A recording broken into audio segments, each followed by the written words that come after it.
Sweden में कुरान को जलाए जाने के बाद एक मुसलमान अहमद अल्लूश ने कुछ ऐसा कर दिखाया है जिसकी आज पूरी दुनिया में चर्चा हो रही है। दरअसल कुरान जलाए जाने के बाद स्वीडन के अहमद अल्लूश ने वहां के कोर्ट में एक याचिका दायर की थी कि उसे भी यहूदियों और ईसाइयों की मुकद्दस किताब बाइबिल और तौरात को जलाने की इजाजत दी जाए। अहमद अल्लूश का कहना था कि जैसे स्वीडन में सरेआम सरकारी सिक्योरिटी के बीच कुरान को जलाया गया, वैसे ही वो भरी सिक्योरिटी और लोगों के बीच बाइबल और तौरात को जलाना चाहता है। इस खबर के आने के बाद इजराइल सहित दुनिया के तमाम यहूदी संगठनों ने बवाल कर दिया था और धमकी दी थी कि अगर हमारी धार्मिक पुस्तकों को जलाने की कोशिश की गई तो हम इसे बर्दाश्त नहीं करेंगे। इजराइल के राष्ट्रपति ने तो यहाँ तक कह दिया था कि तौरात हमारी सबसे मुकद्दस किताब है, इसकी हिफाजत हम पर फर्ज है और हम इसकी हिफाजत करके रहेंगे। स्वीडन की अदालत ने अहमद अल्लूश की याचिका के बाद उसे बाइबिल और तौरात को जलाने की इजाजत दे दी थी, क्योंकि स्वीडन में धार्मिक पुस्तकों को जलाना अभिव्यक्ति की आजादी माना जाता है, जिसके बाद दुनिया भर की नजरें स्वीडन के इस मुसलमान पर थी। ये इतिहास में पहली बार था कि किसी मुसलमान ने आसमानी किताब बाइबिल और तौरात को जलाने की इजाजत मांगी थी।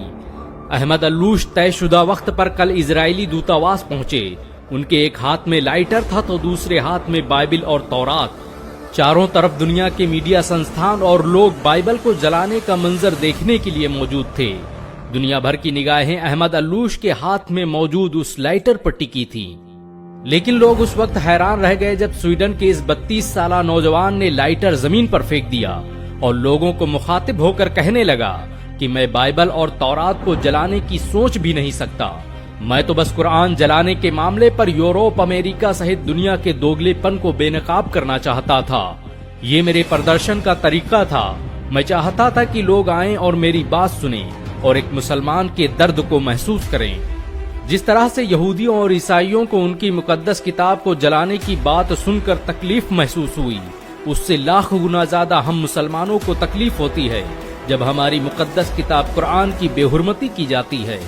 अहमद अल्लूश के पास बाइबिल और तौरात के साथ कुरान भी मौजूद थी। उसने कुरान को बोसा दिया और सीने से लगाते हुए कहा, भला मैं उन किताबों को कैसे जला सकता हूँ जिसकी तस्दीक मेरे कुरान ने की है। मेरा इस्लाम किसी मजहबी किताब को जलाने की इजाजत नहीं देता। अहमद अल्लूश के प्रोटेस्ट के इस अनोखे अंदाज की आज दुनिया भर में चर्चाएं हो रही हैं। यहाँ तक कि यहूदी और ईसाई भी कुरान को जलाने की इजाजत देने पर पाबंदी लगाने की मांग करने लगे हैं। गौरतलब हो कि बकरा ईद के दिन स्वीडन में